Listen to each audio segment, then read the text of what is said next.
Your sound is coming through perfectly fine. And welcome, Sarah Werner.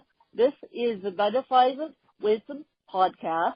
I'm doing this intro a little bit differently because what Sarah does on her podcast, and now I have to come up with a different name for my podcast, a different interview name for my podcast, is she calls her interviews coffee breaks, believe it or not.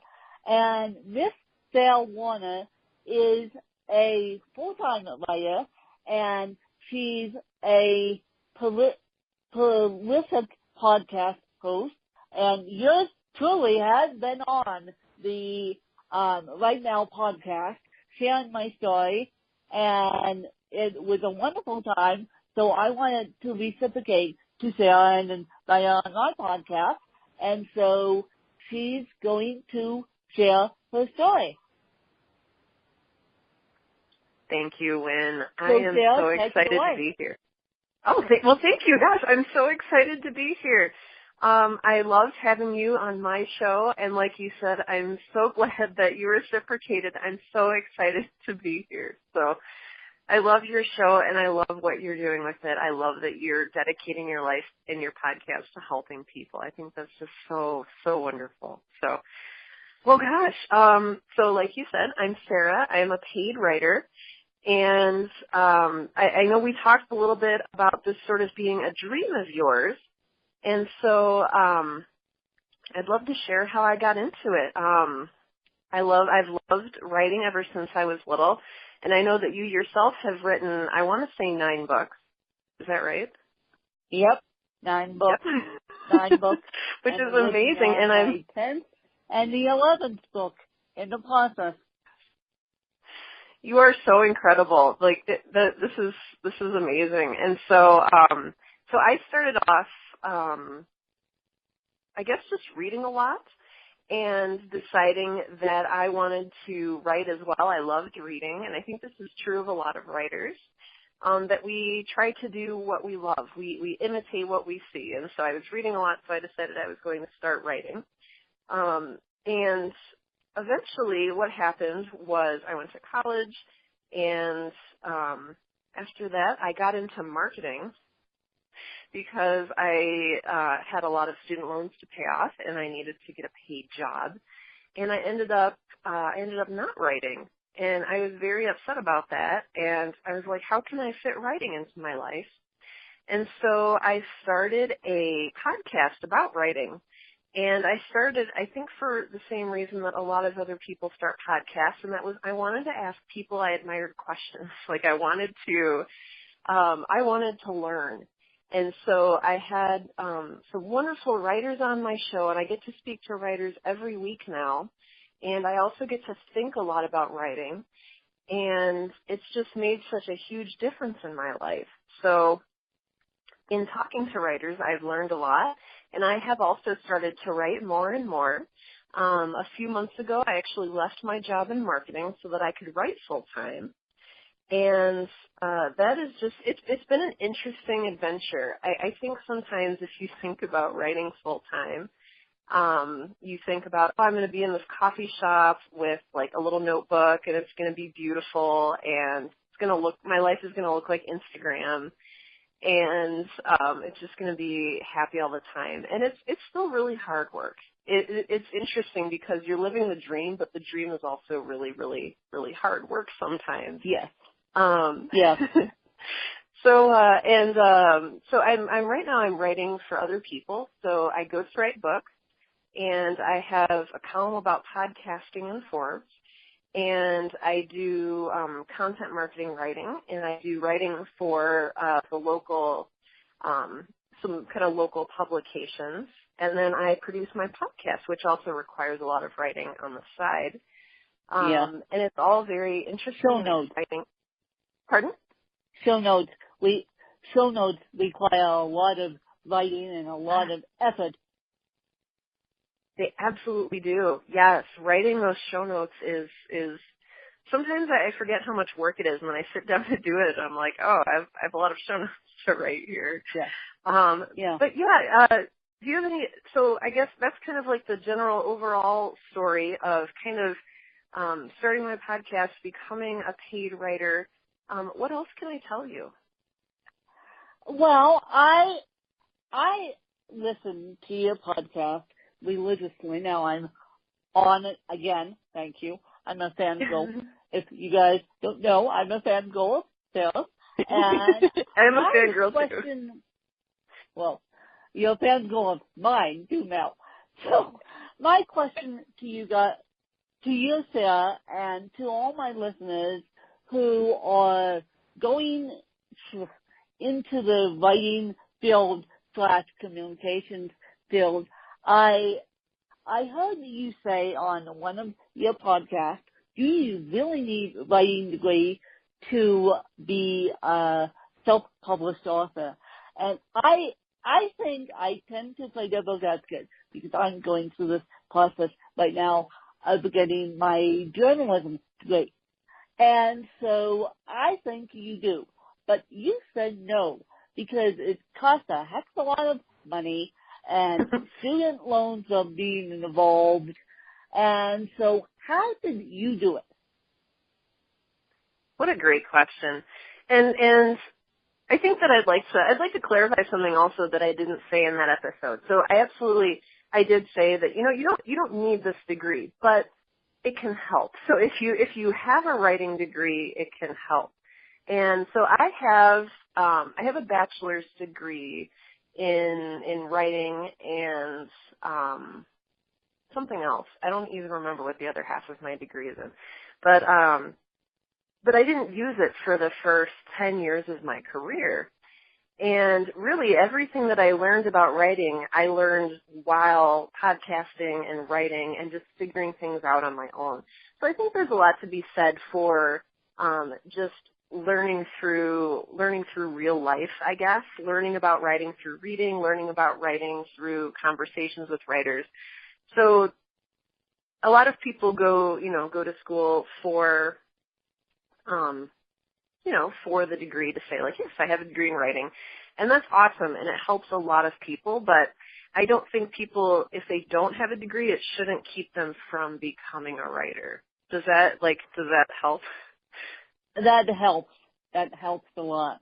And so, right, because what I want to, to those of you who think, wow, this is amazing, when with first CP is getting a journalism degree, and yes, it's supposed to come in 2019, and if I'm on the track right now, it's going to come in 2019. Wow, I can't believe that. But for those of you who don't want to take out student loans, and for those of you who don't want to go through that jazz, I just have time to do it, so I do it anyway. But you don't really have to have a writing degree to publish a book.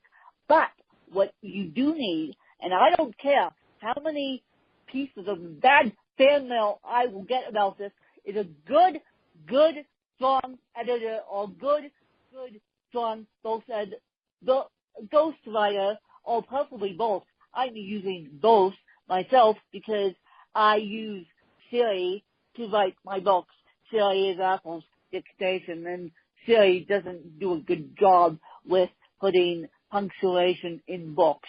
No, she did not. So no, she doesn't. They're agreeing with me on that one. You do need a strong editor to help you publish your book, and a strong ghostwriter. I'm actually using both to work on my next book.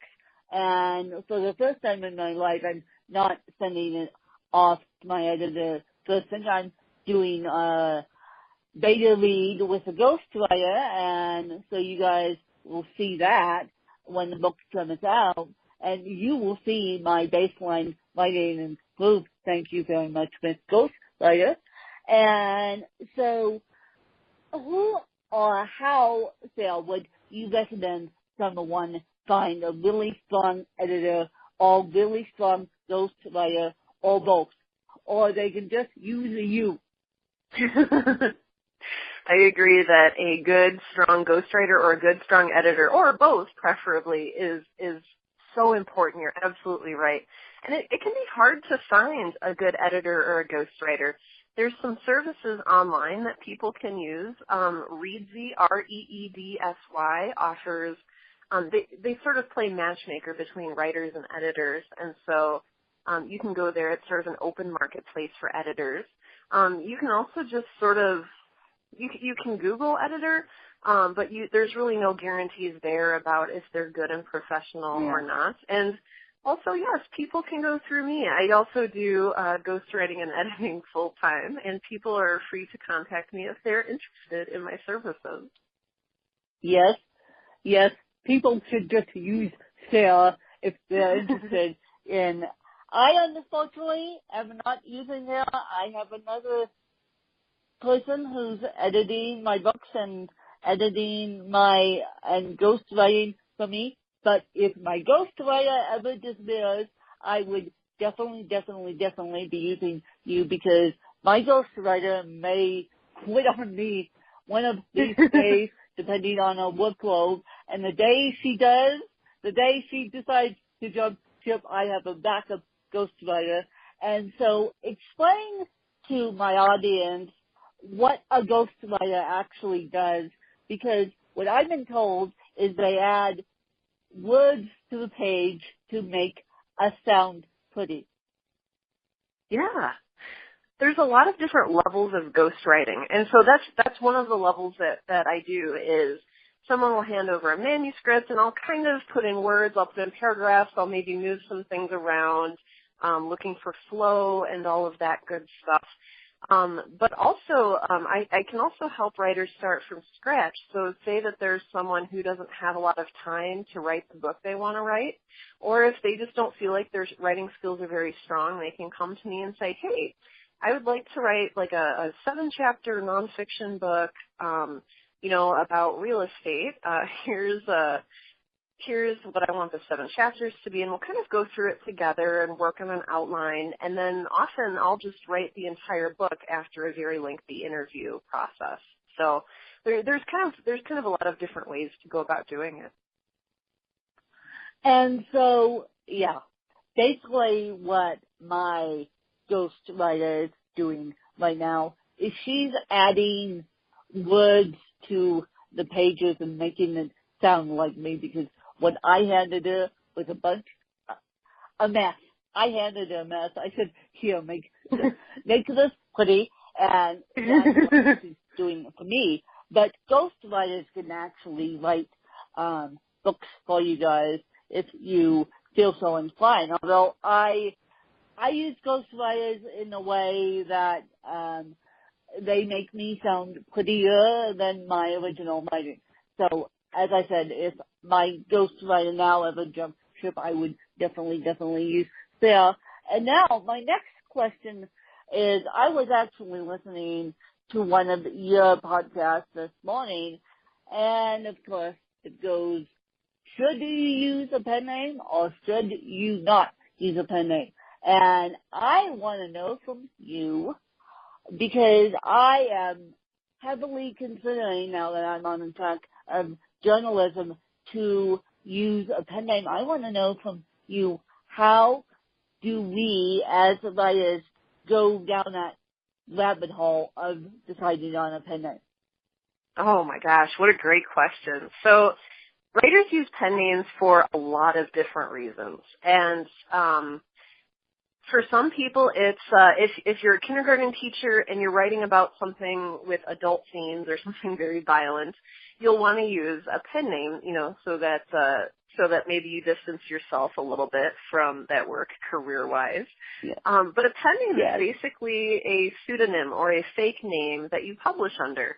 And a lot of people have done it throughout history. If you've ever read anything by the Bronte sisters, so Jane Eyre or Wuthering Heights, those were originally published under pen names because women, really couldn't publish or wouldn't get good distribution if they published under their own names. And so those were all published under male pen names, which I always find is fascinating. And so a lot of people still use pen names today, whether it's to sort of separate the fiction that they're writing from, you know, their real name or their current job, or if they have, if they just like to stay anonymous, a lot of people decide to do that as well. I started writing under a pen name when I started blogging. Gosh, this was probably about 12 or 13 years ago, and I picked a pen name that was based on, it was kind of stupid. It was based on the month I was born, a name that I liked, and then the last name of a character in a book I had just read. And so my pen name was Juneva Spragg, June, and then Ava, and then Spragg being Undine Spragg's last name in one of Edith Wharton's novels. And so the fun thing about a pen name is it can kind of be whatever you want it to be. If there is something that sounds nice to you, I know that the woman who writes the Mortal Instruments series, Cassandra Clare, she writes those under a pen name, and she just really liked the sound of the name Cassandra Clare. So it's really there's just this very, very sort of it's kind of limitless. It's kind of, if you want something to be your pen name, you just kind of pick it, and that is your pen name. But if you do choose a pen name, I would advise that you choose a pen name for a reason. And also, there's just some logistical things to make sure that someone else isn't using that pen name so that there's no confusion in which author you are. And maybe making sure that the website is available. So if you choose your pen name as Jane Smith, JaneSmith.com might not be available for your writer website. So I would kind of just check and see there so you can build your platform and build your brand as a writer as well. So is that helpful? That is very helpful. And I think, you guys, when I work on my second novel series, which I'm just about done, the first novel series, I think I'm going to use a pen name because Sarah is absolutely right. I would have more freedom with my books than I would under my real name because I work in education, so it's yes. kind of hard working. It's kind of hard writing and teaching. And I'll go into that later, why it's kind of hard writing and teaching. So I think I know, as a matter of fact, as of today, when I start this next novel series, after this weekend, because I have a bunch of homework to do, I will write on the pen name because I know that I will have a lot more freedom and a lot more aspects to what I can write if I go non-diplome or pseudonym here, because although everyone loves Werner, it's hard working under a real name. So I'm going to start using a pen name, and that will be slowly but surely revealed as to how I'm going to do it. But yeah, so very cool. As I said, I work in education, and I'm giving it up. I might as well start. I'm giving the education one up, but I might as well start working on the pen name now, just so I can get used to it. Definitely. It's really exciting. People, well, thank you. I mean that this isn't after being on your podcast, because I thought, wait a minute, she's now a full-time writer. She's going to teach me a couple things. And so one of them is, yes, Lynn should use a pen name, not her real name anymore, because I need to get, the more and more my work gets out there, it's tougher and tougher to go into disguise anymore and not be found. And so, that's why I've come to the conclusion that I need a pen name. So that will be slowly revealed, and how I'm going to do it is slowly revealed.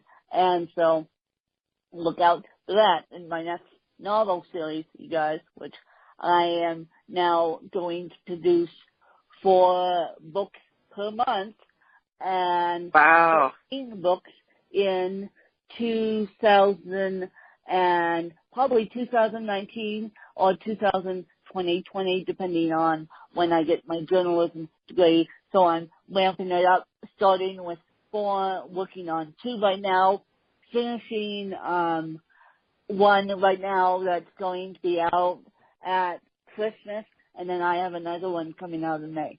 So that's my journalism / book writing journey, you guys.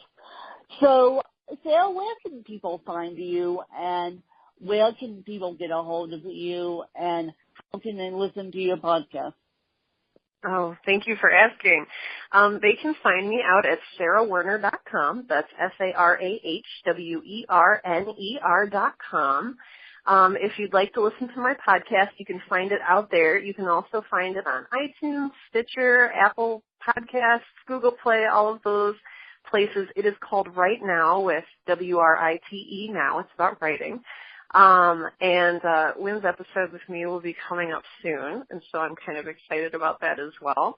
Otherwise, if you would like to use my ghostwriting or editing services, you can just shoot me an email at hello@sarahwerner.com.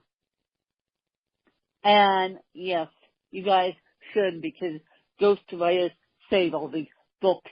And as I said, if my ghostwriter ever jumps ship and due to her workload, I'm going to be knocking on Sarah's door and say, help me, because Sarah knows that I use Siri. Sarah knows that my cerebral palsy, I make that so clear in my interviews that it's not even funny. So Sarah's ready to take on the challenge of me. But before I let Sarah go, I want Sarah to ask me a couple questions that she's been interested in asking me. Yes. Yes, I have 2 questions for you, and the first one is something that I struggle with myself, and so I would love to hear how you do this. So how do you stay focused on achieving your dreams? You've written all these books, you've done all these amazing things. How do you stay focused on it?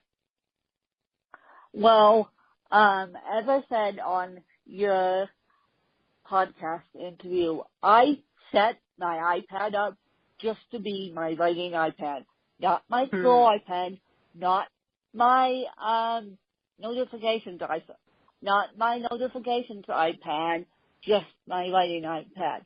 So essentially, I use what they call the Pomodoro method, which means 20 minutes on, 20 minutes off, which means I can do a 20-minute sprint, let's say of 1,000 words, and then I take 20 minutes off and maybe go for a bike ride and maybe do something else.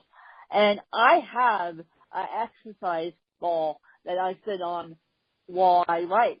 So I'm controlling my body weight to write. I should get a standing desk, but it's not big enough yet. And my room is not big enough to have a standing desk. I'm thinking about getting a standing desk just so I can stand up and write and dictate to the iPad. But the exercise ball seems to work well. And you can find those, you guys, on Amazon. Just type exercise office ball, and mine is called Athletics. I'll actually post on my Instagram so you guys can see it. And so when this episode comes out, you may have to go over to my Instagram to see the exercise ball that I'm talking about. But it's an office chair, and all it is an exercise ball with back on it. That's all it is. And so that's how I stay focused.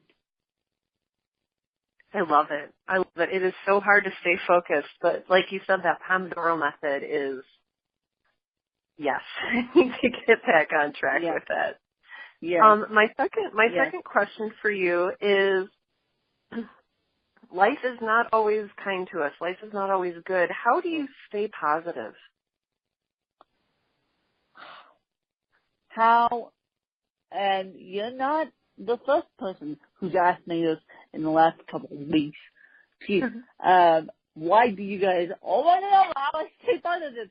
Nope, you guys all want to know how I stay positive. No, I take it out on my books. I take my anger out on my books. And honestly, I do. If I'm having a bad day, I can just sit down and write and do it 20 minutes. But like the other day on Sunday, I was having a bad day not due to anything that's going on in my life, due to my physical disability. My physical disability beat me up on September 10th. And it only happened once a month that my physical disability, which is cerebral palsy, beats me up. And so I was having such a bad day.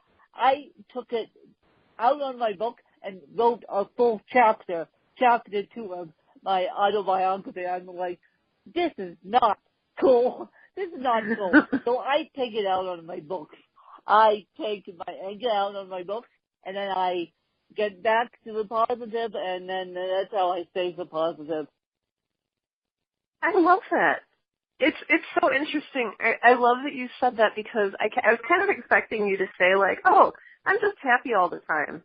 But I love that you admitted that, like, yeah, this makes me angry. So no. Thank you. Oh, no. Oh, no, I'm not, you expected it. I'm happy all the time. Oh, no. You can't be happy all the time with cerebral palsy. So I take it out on my books. I took my grief about my mom out on a book. And I wrote that book in a year. And that book is still on Amazon to this day. I Come and Win. And so if you guys want to go check that out, you're more than welcome to it. And on May 19th, I have a book coming out about me being a triathlete. That's a book in itself. My teammate and I and my previous editor wrote a book, and I still have it sitting on my iPhone. And on May 19th, it's coming out to the world. That is so awesome. Oh, I appreciate that so much, Wynn. Well, you're more than welcome. And so, Sarah, what would be your closing thoughts for this interview? Let's see. A closing thought? Yep. I don't know. I think that what I want to tell people is, I don't know, I feel like you're the authority here. But my closing thought, I don't know, life is amazing, and it's even more amazing when you can meet and talk with people like Wynn, and you're just such a wonderful beacon in so many people's lives. And so I think my closing thought is thank you. Well, thank you. Thank you for being part of my life, and thank you to my fan base, including Sarah, for taking me on and sharing my stories out with the world and holding on to this journalism ship as it goes through the rough seas right now. And I didn't know it was going to be a little bit more challenging, but that's okay. Wynn can take on a challenge, and Wynn is going to walk, and Wynn is going to achieve her dreams of becoming a full-time freelance journalist, and I'm sure Sarah's going to be cheering me along the way, and I'm sure most of the freelance journalists out there are cheering me along the way. And just to give you an update, you guys, I got my first A in my journalism class. I don't know about the other one, but I know one class I have A in, and so I'm working really hard. So if you can't find me, that's because I'm stuck in front of a computer busily learning about journalism. And so I appreciate Sarah's support. I definitely appreciate all you guys' support. And please, please, please, please, please go check out Sarah's podcast if you want to get into writing. And please subscribe to Sarah's podcast please subscribe to Butterflies of Wisdom so you're automatically notified when our episodes come out.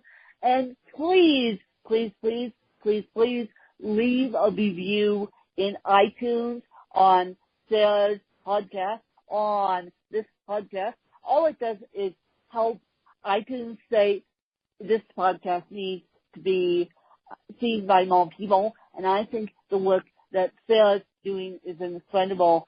I am a huge fan girl of Right Now podcast, and I think you guys should be too. So, oh boy, there goes Werner on the favorite podcast. Yeah. And I appreciate Sarah's time today. I know she's incredibly busy, but for her, the time to spend with me, and I appreciate Sarah's time. Thanks to you guys. Thank you so much, Wynn. This has been a pleasure.